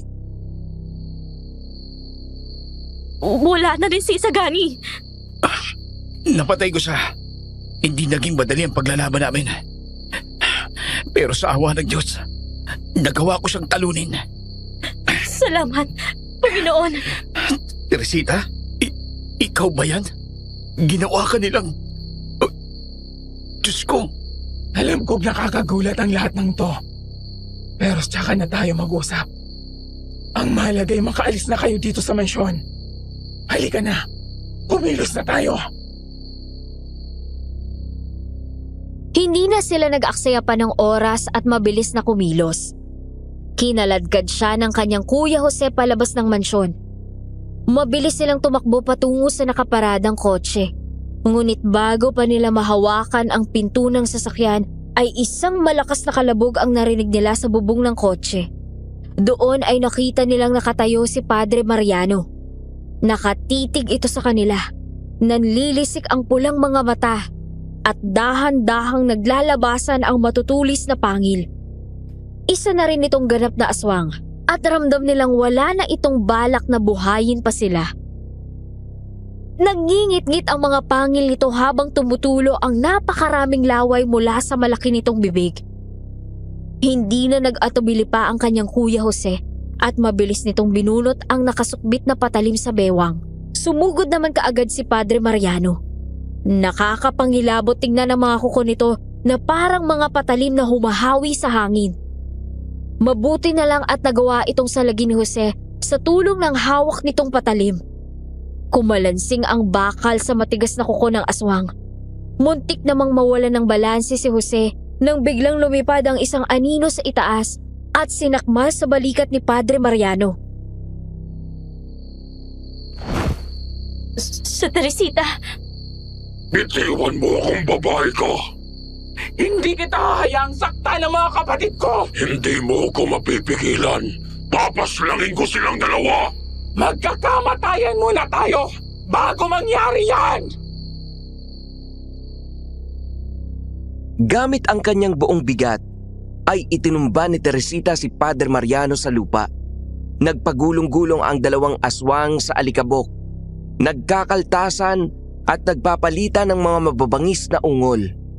Pareho na silang sugatan sa puntong yon, pero wala pa rin nagpapatalo. Nakita niyang medyo nahihirapan na rin si Teresita sa pakikipaglaban. Pero nakakamangha na hindi pa rin ito sumusuko. Habang naglalaban ang dalawa, ay kinuha naman ni Jose ang pagkakataong yon upang paslangin ang kalaban nila. Tumakbo si Jose palapit sa kanila at buong lakas na ibinaon ang patalim sa tagiliran ni Padre Mariano. Umalingaw-ngaw ang isang nakakangilong tili sa buong paligid. Hindi naman tumigil si Teresita at ginamit nito ang matutulis na kuko para laslasin ang liig ng kalaban. Bumulwak ang itim na dugo at sa huling pagkakataon ay nanginig ang katawan ni Padre Mariano bago ito tuluyang naging estatwa sa tigas at nalagutan ng hininga. Hinihingal naman na bumalik si Teresita sa kanyang anyong tao, bagaman bakas pa rin ang itim na ugat sa kanyang liig. Umalis na kayo dito! Bilisan nyo! Hindi lang kami aalis dito. Ikaw rin! Isama ka namin! Hindi! Hindi pa! Oh, anong ibig mong sabihin? Nahihibang ka na ba, Teresita? Hindi ka namin maaaring iwan dito. Baka nakakalimutan nyo. Buhay pa si Doña Guada. Kailangan ko pa siyang harapin upang tuluyan ng matuldukan ang kasamaan ng angkan nila. Matanda na siya. Mahina na at hindi na nakakatayo. Tsaka ako madali mo siyang matatalo. Tama si Clara. Tutulungan kitang paslangin ang matandang yon. At pagkatapos, sabay-sabay na tayong aalis dito. Hindi magiging madali ang patumbahin siya. Huwag niyong mamaliitin ang kakayahan ni Doña Guada. Oo nga, matanda na siya at mahina na ang pangangatawan. Pero tandaan niyo, sa kanya nanggaling ang sumpa ng kanilang angkan. Siya ang humingi ng tulong sa demonyo upang bigyan sila ng kapangyarihan at maging halimaw. Kung ganon, ay isang napakadelikadong laban pa lang iyong haharapin. Mas lalong hindi ka namin pwedeng pabayaan dito. Teresita, hindi man ako kasing lakas mo, pero handa akong tulungan ka sa abot ng aking makakaya. Ako ang kuya nyo. Kaya't responsibilidad kong protektahan kayo. Salamat, kuya. Alam kong gusto mo lang akong tulungan. Pero misyon ko to. Ako ang kailangan gumawa nito. Naniniwala ako may dahilan kung bakit ako naging aswang. At gagamitin ko ito hindi para sa kasamaan, kundi para wakasan ang kademonyohan ng pamilya nila. Sigurado ka na ba talaga dito? Hindi ka na ba namin mapipigilan? Una ang pasya ko. Clara, maraming salamat sa pagmamahal mo sa akin. Napakapalad ko na ikaw ang naging kakambal ko. Patawarin mo ako sa mga inasal ko nitong mga nakaraang araw.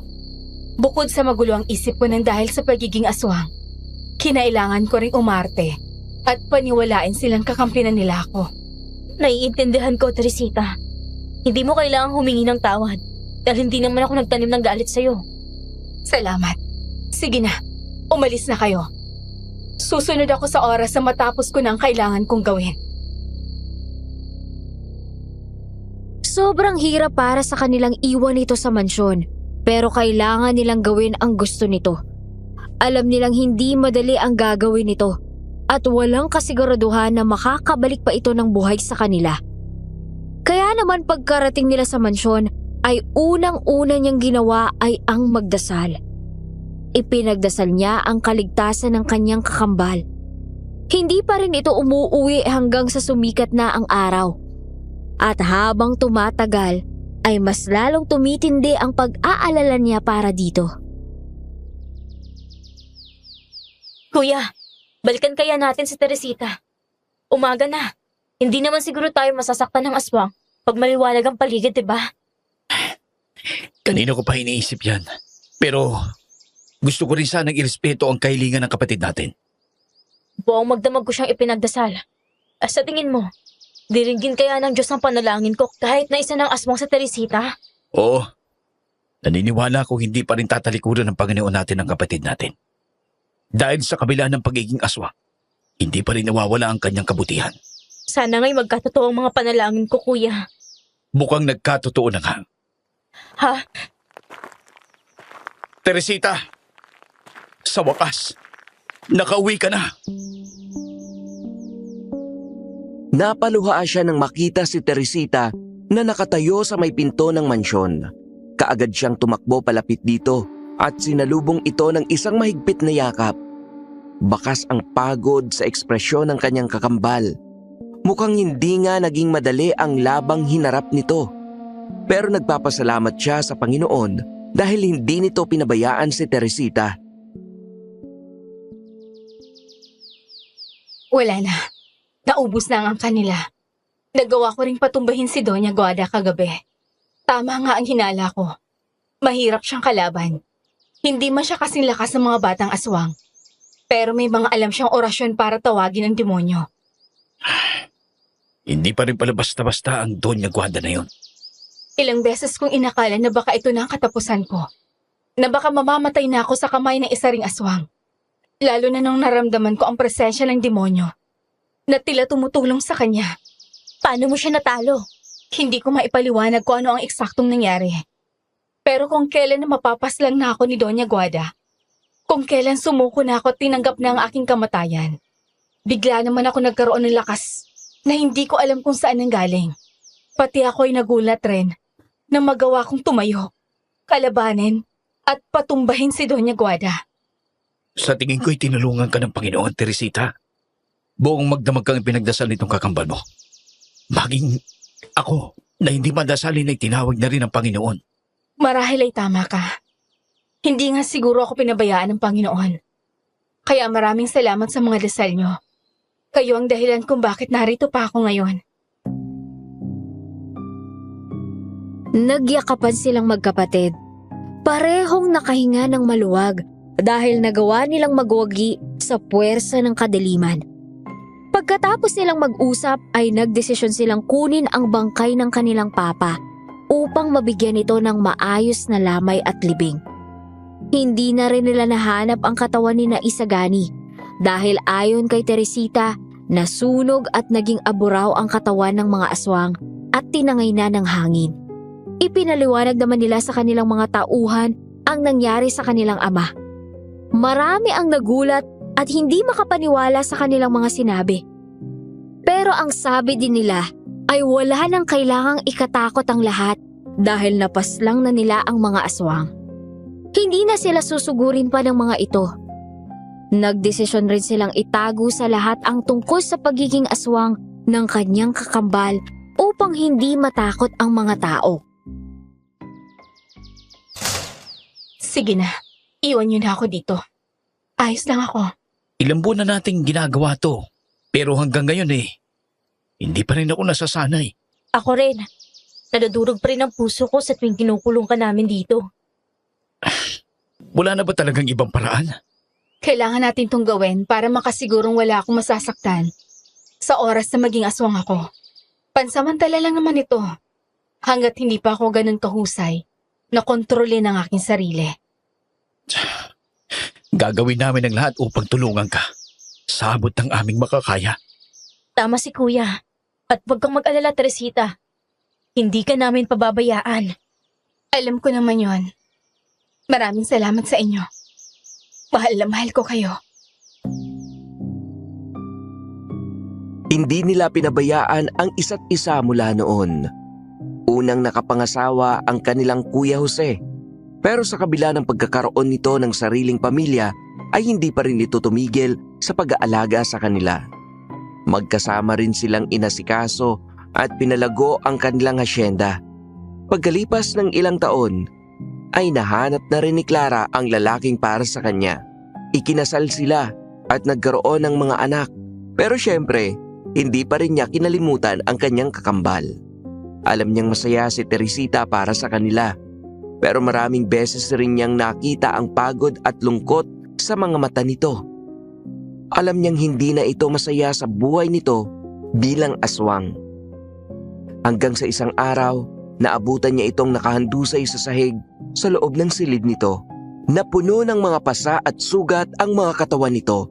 Pero ang mas gumulantang sa kanya ay nang makita niyang yakap-yakap nito ang isang benditadong krosipiyo.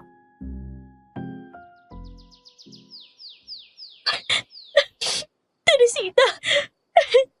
Diyos ko! Bakit mo ito ginawa?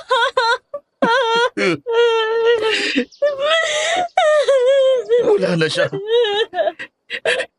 Hindi na siya huminga. Hindi ito maaari.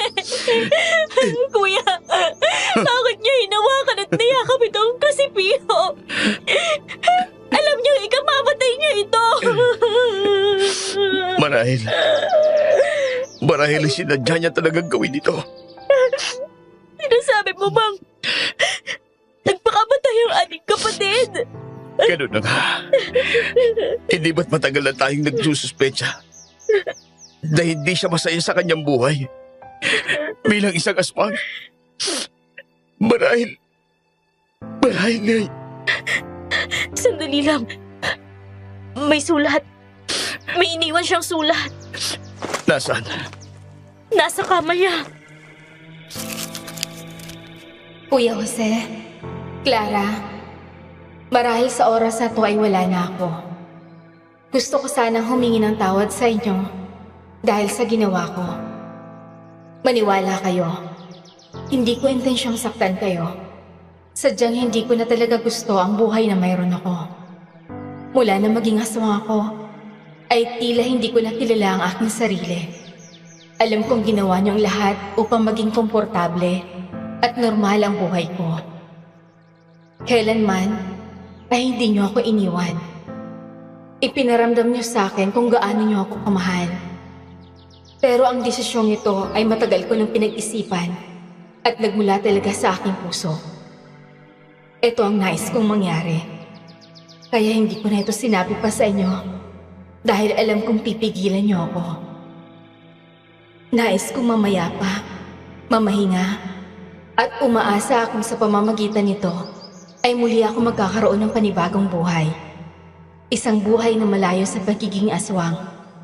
Kaya nagdesisyon ako wakasan ang aking buhay sa pamamagitan ng pagyakap sa ating Panginoon. Naway maintindihan niyo ang aking pasya. Mahal na mahal ko kayo, mga kapatid ko. Hiling ko sa may kapal na magkaroon kayo ng masaya at masaganang buhay, kapiling ang mga taong mahalaga sa inyo.